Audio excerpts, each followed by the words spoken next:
So, how many dislikes is this one going to get? I'm going to go with a 3-to-1 margin. No, let's make that 4-to-1 margin. Because this time it's featuring Francesca Ramsey on its thumbnail, which will most assuredly sway the dislikes into warp speed. But most likely we can all expect yet again that YouTube will tamper with the dislike to like ratio, as well as shadow ban commenters or just remove comments that express opinions that disrupt the narrative they're trying to spout. Now let's get one thing straight. This video is meant not only for an Anglo audience, but also for Western Europeans. It's in English, and the issues that the video is focusing on are issues that are only really amplified in the Western world, as its populations are quickly transforming via low native birth rates and massive immigration. The issues in focus are 1. Combating hate speech, which basically now means anything the far left disagrees with. 2. Countering xenophobia, which is any person living in a country that has been targeted with what the UN calls replacement migration, being disgruntled about becoming a stranger in their own country. And 3. Countering extremism. And this is a quinky dink, because this is the one issue that's hard to talk about in videos like this, because it has been imported into Western countries where it once never existed. One of the role models and ambassadors of change, remember that phrase, Hamza Arshad, a Pakistani comedian who is based in the UK, is featured, and in a brief clip he explains that he was working on a project for the last year to help, in his words, keeping young kids away from terrorism. He explains that the police approached him to work on a project to help stop kids from being radicalized by extremists. And this is a laudable goal. I will not disagree with this. But let's take a step backwards. In the words of the singer Morrissey, when talking about the recent Manchester bombing, extremist what? Extremist rabbits? Is he talking about extremist Buddhists, Hindus, Mormons, Jehovah's Witnesses? We're all supposed to wink, pretend that we don't remember a time prior to mass uncontrolled immigration when people detonating themselves in martyrdom missions was not really a thing. But to actually identify what that imported radical ideology is could be construed as hate speech.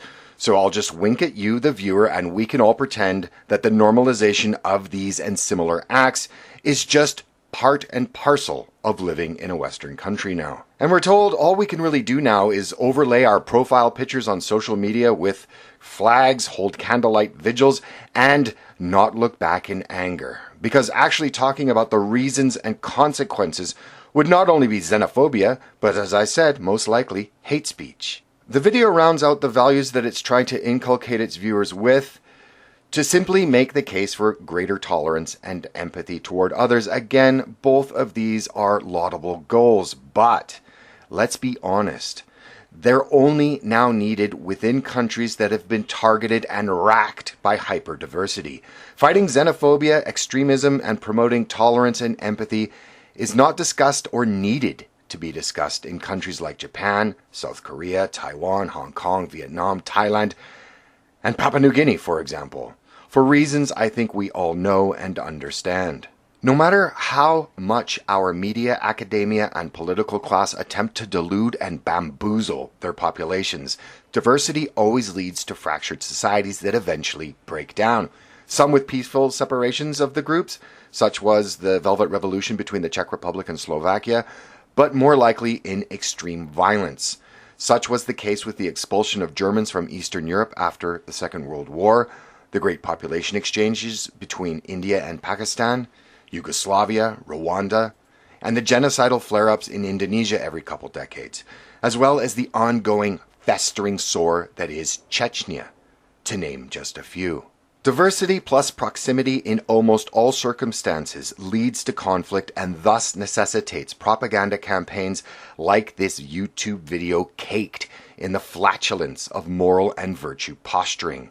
But more to the point, an ever-expanding and increasingly authoritarian government policing the words and thoughts of the native populations being dispossessed in their own countries. Think it's bad now? Ask the Tibetans how life under Chinese rule has been if you'd like a roadmap on where many parts of the Western world today are heading. The proverb, good fences make good neighbors, encapsulates much folk wisdom, or the lost art of common sense, and is now receiving much support from a somewhat recent scientific study analyzing 2 cases of ethnically and religiously diverse regions, Switzerland and the former Yugoslavia.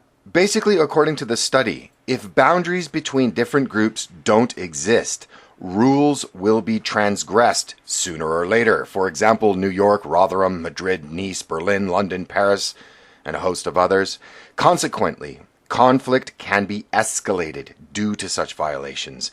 In contrast, according to reality and in the study, natural or political fences can create autonomous spaces of action and prevent intercultural clashes. The mountains and lakes are an important part of the boundaries between the sharply defined linguistic and cultural areas in Switzerland, and peace can and has been established and maintained in that country. Conversely, in Yugoslavia, which didn't have these boundaries, they were reset via armed conflict, and thus the study's hypothesis that violence between groups can be inhibited by physical and political boundaries. But none of this matters. We're told in the YouTube video by an American Muslimia, Amani, and I quote, "The Muslim woman scene is popping right now," forgetting that her sisters in the home of Islam, the Arabian Peninsula, are regularly stoned to death or beheaded for things like adultery, being raped, and sorcery. No, she prattles on in her makeup-caked face with piercings and a leopard print scarf and talks about supporting the empowerment of Muslim women in the US. And yes, the irony is thick with this one. But as always, YouTube is confident that social change, no matter what, is positive. But positive for who? Take a look at their creator page. Link is in the description, and take a look at who is representing Western countries like the UK, Belgium, Germany, Australia, among others. And remember, these ambassadors of change are literally that, visual reminders of the demographic transformation taking place all over the Western world. But again, all of these goals, as stated previously, combating hate speech, countering xenophobia and extremism, and making the case for greater tolerance and empathy toward others, are all laudable goals, but would be completely unnecessary if Western nations were not being transformed into countries that resemble Yugoslavia circa 1990. But these goals are all secondary remedies to the self-inflicted societal decline in the West brought on by a lack of cultural confidence. They do not address the cultural sickness. I think my favorite comment so far, and again, they're all critical of the video, was by Merge, when he wrote, "YouTube, you need to have an intervention. These videos you've been uploading recently have only shown that you've lost touch with your user base." They show this time and time again by using the divisive and many believe to be toxically bigoted, racist Francesca Ramsey. Despite her newfound celebrity status within the skeptic community, her decoded videos on the MTV channel exist solely at this point to be mocked and ridiculed, and they rarely even crack 30,000 views and are overwhelmingly disliked. YouTube is again trying to bring attention to the symptoms of our sick society, but not the real illness, because that would just be too real. And being very real, a YouTube spotlight video is not going to override hundreds of thousands of years of the social and tribal evolution of our species. Thanks for watching. If you like this video, please consider subscribing, follow Black Pigeon on the usual social media, and check out the website blackpigeonspeaks.com for more interesting information like this.